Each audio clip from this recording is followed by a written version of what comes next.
ಚೆನ್ನಯ್ಯನವರ 41ನೇ ವರ್ಷದ ಪುಣ್ಯ ಸ್ಮರಣೆಯನ್ನ ಕೋಲಾರ ನಗರದ ಟಿ ಚೆನ್ನಯ್ಯ ರಂಗಮಂದಿರದಲ್ಲಿ ಹಮ್ಮಿಕೊಳ್ಳಲಾಗಿತ್ತು.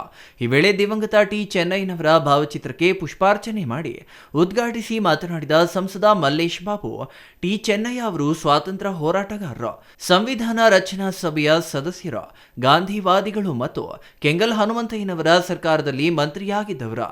ಇವರು ಕೋಲಾರಕ್ಕೆ ತಮ್ಮದೇ ಆದ ಕೊಡುಗೆಗಳನ್ನು ನೀಡಿದ್ದು ಇಂದಿನ ಹಳೆ ಬಸ್ ನಿಲ್ದಾಣ, ನಚಿಕೇತನ ವಿದ್ಯಾರ್ಥಿ ನಿಲಯ, ಸಂತೆ ಪ್ರಾಂಗಣ, ಉದ್ಯಾನವನಗಳ ನಿರ್ಮಾಣ ಸೇರಿದಂತೆ ಜಿಲ್ಲೆಗೆ ಮೊಟ್ಟ ಮೊದಲು ವಿದ್ಯುತ್ ಶಕ್ತಿಯನ್ನ ಒದಗಿಸಿಕೊಟ್ಟ ಮಹನೀಯ ಹಾಗೂ ಮಹಾತ್ಮ ಗಾಂಧಿಯವರನ್ನ ಕೋಲಾರದ ಇಂದಿನ ಗಾಂಧಿ ನಗರಕ್ಕೆ ಕರೆತರಲು ಮಹತ್ತರ ಪಾತ್ರ ವಹಿಸಿದ್ರು.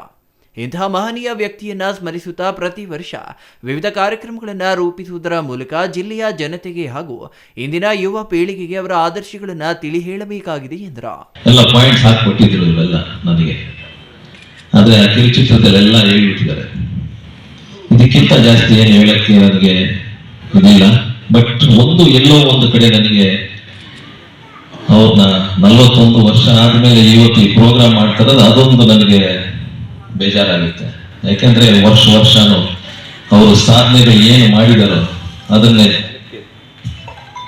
ಜನಕ್ಕೆ ತಿಳಿಬೇಕಂದ್ರೆ ಅದು ವರ್ಷನೂ ಅದು ಆಗ್ತಾನೆ ಇರಬೇಕು. ಇಂತಹ ಒಂದು ಕಾರ್ಯಕ್ರಮ, ಅದರಲ್ಲೂ ಯುವಕರಿಗೆ ಏನೋ ಒಂದು ಹಾಸ್ಟೆಲ್ ಕಟ್ಟಿ ಆವಾಗ ವಿದ್ಯಾಭ್ಯಾಸಕ್ಕೆ ಪ್ರಾಮುಖ್ಯತೆ ಕೊಟ್ಟರು, ಅದನ್ನ ಅವರು ಸ್ಥಾಪನೆ ಮಾಡಿ.